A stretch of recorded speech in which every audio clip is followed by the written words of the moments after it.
All right, let's dive into the Arvinas Q2 2025 earnings event. This one was a real head-scratcher.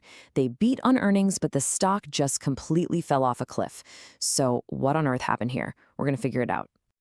So first things first, let's look at the damage. The market's reaction on the day of the call was, well, it was brutal. A 15.5% drop.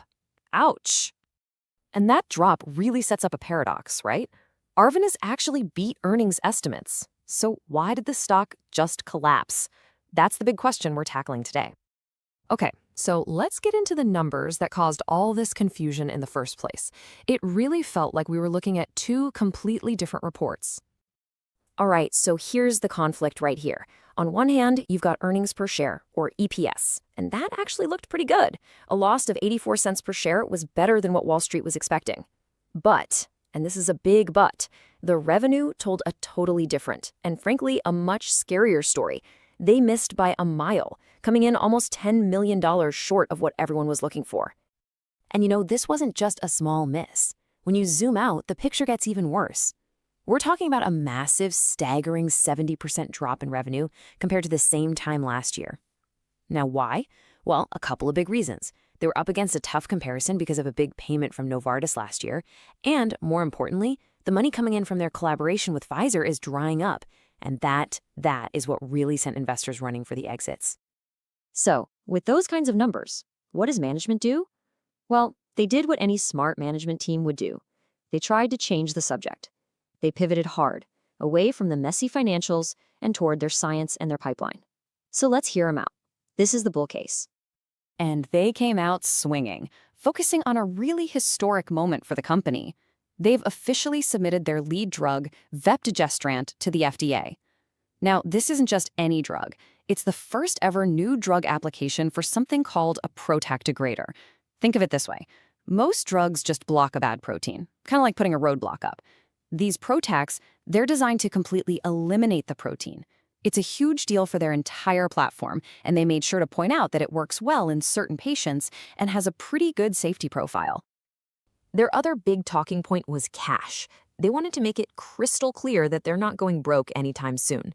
After a recent restructuring, they've got enough money in the bank to keep the lights on and run their studies all the way into the second half of 2028. In this market for biotech, that is a huge, huge advantage. It means they don't have to go begging investors for more money, which really takes a lot of risk off the table. Okay, so a landmark FDA submission, plenty of cash, sounds pretty good, right? So why the massive sell-off? Well, it turns out the market just wasn't buying what management was selling. Instead, investors zoned in on three big, flashing red flags. First up is what I'd call a credibility overhang. The company still has a bit of a trust problem with Wall Street. See, back in March, they released the full data for this very same drug, and it was kind of meh. It didn't hit its main goal in the overall patient group. That news literally cut the stock in half in one day. And believe me, investors have long memories. Second, and this is a huge one, their blockbuster partnership with Pfizer for this lead drug seems to be falling apart at the seams.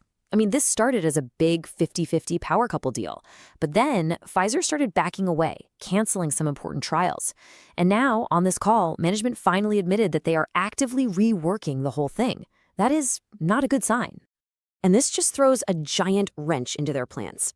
It creates this cloud of uncertainty. The CEO basically said on the call, look, we're not ready to launch this ourselves, so if Pfizer bails, they have to go find someone else. And that leaves this massive, glaring question. Who is actually going to sell this drug and pay for its future even if it gets approved? That's a huge problem to have right at the finish line. So with their main drug surrounded by all this drama, smart money starts to look elsewhere. They're digging deeper into the pipeline, searching for what else Arvinas has got. So let's do the same. What's next in line? Okay, so one of the most exciting things they have is actually in a completely different area, neuroscience. It's a drug called ARV-102, and it's going after a protein called LRK2, which is a major, major target in Parkinson's disease. And here's the key thing you need to know about this one. They've already shown two crucial things in early studies. One, the drug actually gets into the brain, which is a huge hurdle. And two, once it's there, it hits its target. They've already started giving it to patients with Parkinson's, so we should see some early data later this year. Definitely a program to keep your eye on. All right, let's jump back to oncology. Here, they're taking on a real monster of a cancer target, KARSG12D. If you follow oncology, you know this one. It's one of the most infamous drivers of really tough cancers, like pancreatic and colon cancer. So they have a drug, ARV-806, that's just getting started in human trials. And the whole idea here, again, goes back to that degrader technology. Instead of just blocking KRAS, it's designed to completely destroy it. Why does that matter? Well, it could be a way to get around the resistance that other KRAS-blocking drugs run into. The early lab data looked fantastic, and it sounds like they're getting patients into the trial pretty fast. And there's one more in oncology worth mentioning. This one's called ARV-393. It's going after a target called BCL6, which is a big deal in blood cancers. For years, scientists have called this target undruggable because it's been so hard to design a traditional drug to hit it. But this is where that PROTAC platform really shines. It's a totally different way of attacking these impossible targets.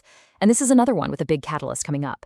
We should get our first look at the clinical data later this year, which could be another chance for Arvinass to change the story.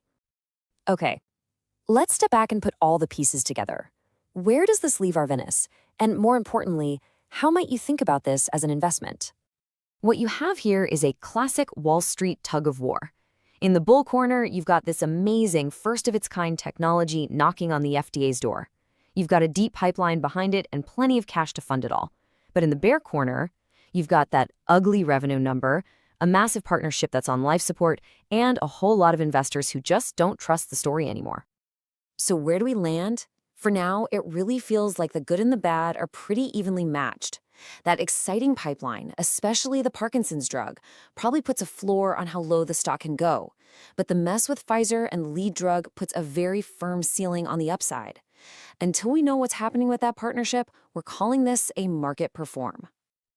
But what if you wanted to get creative? Here's a trade idea to think about. You could set up what's called a paired trade. On one side, you go long Arvinas, betting specifically on that cool neuroscience pipeline, which is kind of separate from all the lead drug drama. Then, to protect yourself, you could short a biotech ETF like the XBI on the other side. This hedges you against the risk that the whole biotech sector hits a rough patch.